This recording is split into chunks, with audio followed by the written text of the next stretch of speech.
What's Gucci YouTube gang? This your favorite mentor back again, guys, with another video, guys. So as you saw in the title description below, guys, we are analyzing Nasdaq and US30, guys. So without any further ado, guys, let's get into the video. But before we get into the video, please don't forget to hit that like button, guys. Please don't forget to subscribe. Comment down below with whatever comment you want. Just make sure you're positive and let's give the positive vibes, right? Without any further ado, guys, let's get into the video. So as you guys know, the first step of analyzing Nasdaq, what I always like to do is go to the highest time frame, which is my daily time frame, right? The index market has been really choppy, guys. The index market has been really choppy, as you can see. Even trend wise, guys, there's no trend, no nothing, but we're gonna see what we can do with the market. So let's start by allocating our lowest point of the daily time frame and then allocating our highest point of the daily time frame, right? So after allocating our lowest point and our highest point of the daily time frame, we're gonna allocate the places whereby the market really gave us volatile retracements, and you know the vibes, guys. So I'm not gonna outline a lot. As I said in the previous video of German 30, if you didn't watch that video, please don't forget to watch that video. Pause this video, go watch that one and come back. As I said, we're only outlining the zones to get trading levels. We're not outlining the zones for the beauty or to look smart. We want to find entry points, especially when we're trading with the sessions. Now, I said give the previous video 40 likes for me to drop the video on the sessions, right?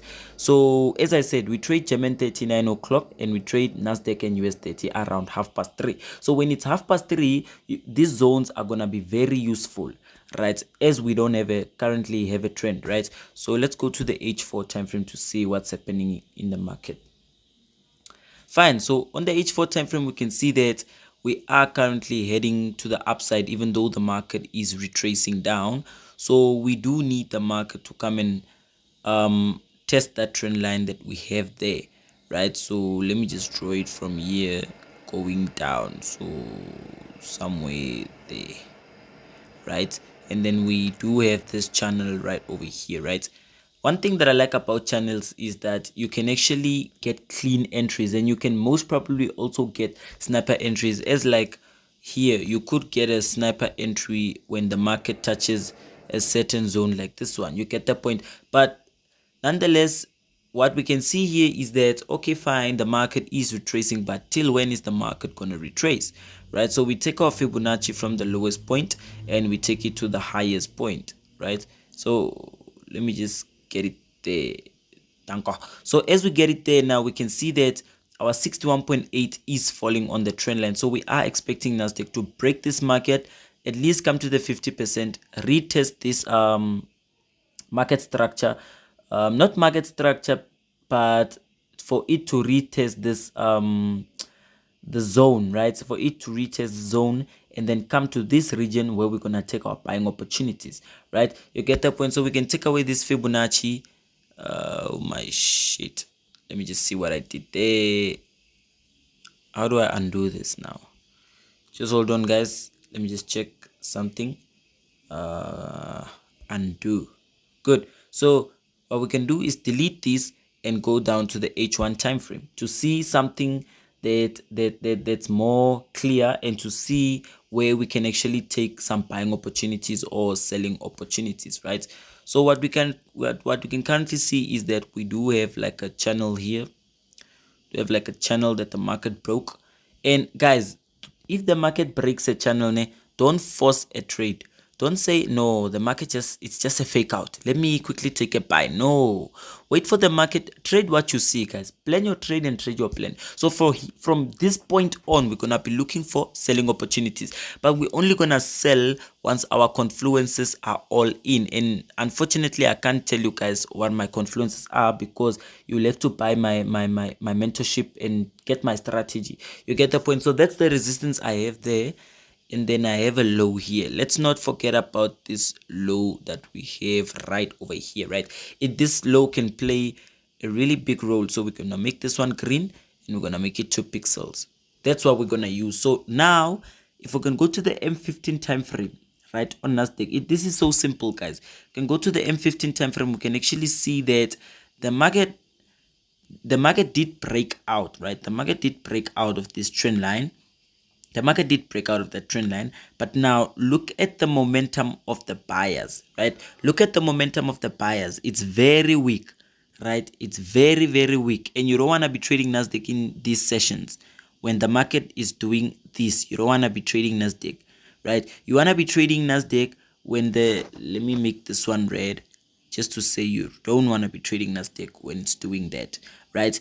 Let me just take away this one.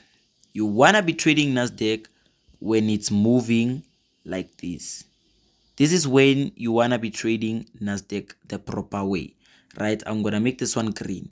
That's when you want to trade Nasdaq. You don't want to trade it when it's still consolidating like this. You want to trade it when it's moving, right? So tomorrow, 3:30, before it's 3:30, let's say if it's let's say 5 to 1 minute, like 1 minute to 5 minutes, when it's almost 3:30, then you should take your entry points. Analyze and take your entry points according to my setups. You will find proper entries. No joke, you will find proper entries. So for Nasdaq, I'm not gonna overcomplicate things, right? I'm just gonna go to my 1 hour time frame, and then let's just wait. So I'm just going to go to my 1 hour time frame, and even though we broke that structure, right, even though we broke that structure, I'm going to wait for Nasdaq to actually break this structure here, to break this zone, to retest, and then for us to take some proper selling opportunities. Because guys, look at this whole gap that we have to fill here below. Plus that once we sell and come touch on the 61.8 and the market gives us a proper buying opportunity, we're gonna buy, knowing that the market is gonna come here. Because remember, we are in a channel overall, so still the market is bullish. The market structure is still bullish, right? The sales are only short term, but the buys that we are gonna capture here, also it's gonna be a third touch. So the buys we're gonna cater to at least cover the 90% rule, right? If you want to know more about the 90% rule, guys, you can either check on YouTube, or if YouTube does not help you, you can get my number on the description below, my WhatsApp number. You can contact me and you can get my course. Let me go to US30. So it's that simple, guys. When you analyze the market, don't make things complicated. Let's start on the daily time frame. Once again, guys, you start on a higher time frame, and then you scale down to the lower time frame, just for you to get the bias of the market and to know actually which side the market will be going, right? So from here we can see that Nasdaq is actually US30 actually is up to something, right? US30 now is showing us something else. Let's see. You see the thing with Nasdaq, US30 and German 30, right? They'll give you one market structure, right? They will give you, if Nasdaq it's on a buying movement, US30 will be on a buying movement. If German 30 is on a buying movement, Nasdaq will be on a buying movement. That's just how these indices operate. So now what we can get here is that the market is bullish, right? The overall structure of the market is bullish. So let me just come in here. Wait, let's just do this, and then 1 pixel, right? No, it's 2 pixels, right? Okay guys, so once we have that, we apply our highest point, right? So we're going to apply our lowest point right over here, guys, and then we can see now obviously the market has been trapped in between these two for the time being, right? The market hasn't broken those two. Now we're going to be looking for zones whereby we know when the market gets here, we're going to get some volatile retracements, right?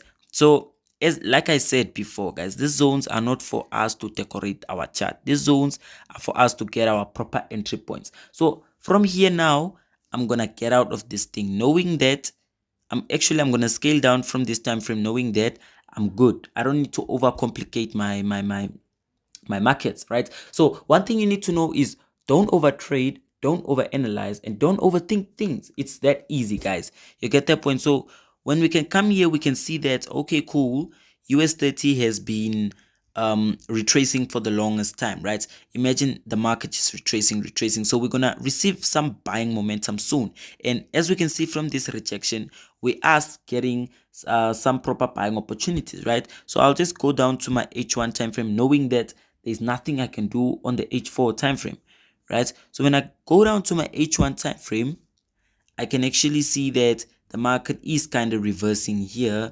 and I do have a potential connection between my trend line and my zone, which is here, right? So once the market can come here, I'm gonna see what movements I can take, and then I'm gonna consider taking my buying opportunities somewhere on this trend line and just targeting the zone right here, right? So this could be short-term trades, it could be whatever, guys. So I just want a 1:5 ratio there, then we're fine. Let me just scale down to my 15 minutes time frame to see if everything is okay on my chart, right? So as we can see, US30 respected the zone very nicely. Like, it broke out, it retested, and then it sold. But now the thing is, it's starting to reject with candlesticks like the hammer, right? And when you get a hammer, it's most likely for the market to buy incredibly. But I want the market to come back and at least come give us a retracement into the zone, and then we buy. Remember, we trade Nasdaq and US30 during New York session, and we trade German 30 during London session, right? So guys, we've come to the end of this video. If you are new to this channel, please don't forget to hit the subscribe button, guys. And if you're a returning subscriber, you know, guys, just like the video, comment nyana there, share the video, what, you know, guys, we buddies, right? So at the end of the day, guys, I'll see you guys on another video. Yeah, before we stop, guys, please don't forget to give this video at least 15 likes, guys. Let's see, guys. Let's see. Let me challenge you guys. You guys are 416 currently, right? Let's give this video at least 15 likes. If we give this video at least 15 likes, I'm gonna post another live trading. In order for me to post the sessions video, you have to give the previous video 30 likes. I have 40 likes. You have to give the previous video 40 likes, and this video, give it 15 likes, and then I'll post another live trading video. Nonetheless, guys, I'm out.